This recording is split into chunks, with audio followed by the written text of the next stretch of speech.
Alexandre, 31 ans, et Claire, 30 ans, et leur toy, comme ils l'appellent, se sont lancés à la conquête des Amériques après avoir découvert les fjords norvégiens. Le retour en France, quand on a passé la frontière et qu'on s'est retrouvé dans les bouchons, on dit ah non, non, non, là ça va pas, là, ça va pas, il faut repartir. Là. En mai 2014, le périple commence au Québec, où il sillonne entre autres la Gaspésie. La première prise de conscience comme quoi c'était très très grand le Canada. Et après du coup la traversée... Mais l'aventure du couple de Lourdes trouve réellement sa genèse en avril 2012, au moment où la préparation de leur compagnon de route débute. À deux, ils ont démonté et retapé cette Toyota 4x4 pour qu'elle soit adaptée à leurs moindres besoins.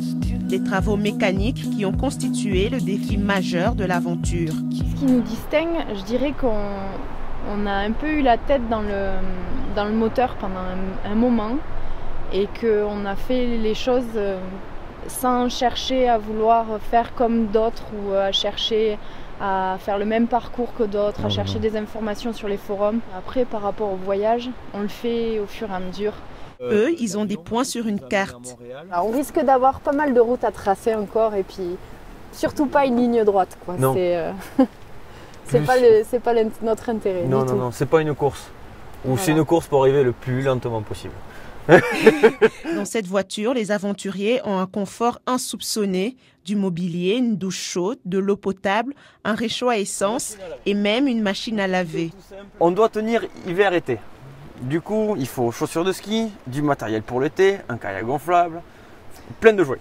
Et puis, on a la tente de toit au-dessus parce qu'on a aussi deux chambres.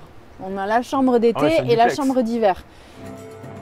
Passionnés par la nature et amoureux des grands espaces, Alex et Claire ont tout naturellement décidé de commencer leur traversée par le Canada, mais surtout parce qu'ils peuvent y travailler et que c'est leur destination la plus coûteuse. Il vaut mieux commencer comme ça, on pense, plutôt de commencer par les pays les moins chers, de ne pas avoir de notion, parce que c'est après, à part le travail qu'on a eu pendant 6 mois, on n'a plus de rentrée d'argent. Depuis novembre, les Bourlingueurs ont élu domicile en Colombie-Britannique.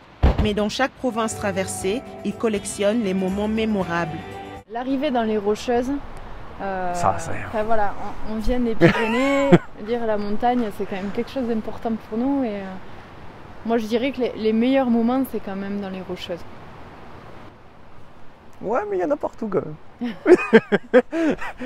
Dans leur automobile qui représente tout ce qu'ils possèdent, les aventuriers ne sont pas seuls. Toutes les images qu'il y a sur la voiture, tous les logos, toutes les compagnies, c'est vraiment toutes les personnes qu'on emmène avec nous parce que pour les remercier. Ouais. Ensemble, ils se laissent guider au gré du vent. Là, la chose qui régit un peu notre voyage pour l'instant, on ne veut pas arriver au Mexique en plein été. Voilà. On a le sang qui n'est pas équipé pour, ça va faire des bulles. Le sang qui va bouillir, donc il vaut mieux arriver hiver-printemps. Sauf qu'ils aimeraient que l'épilogue de leur périple se déroule dans la péninsule antarctique. Ici Noémie Mukanda, Radio-Canada, Whistler.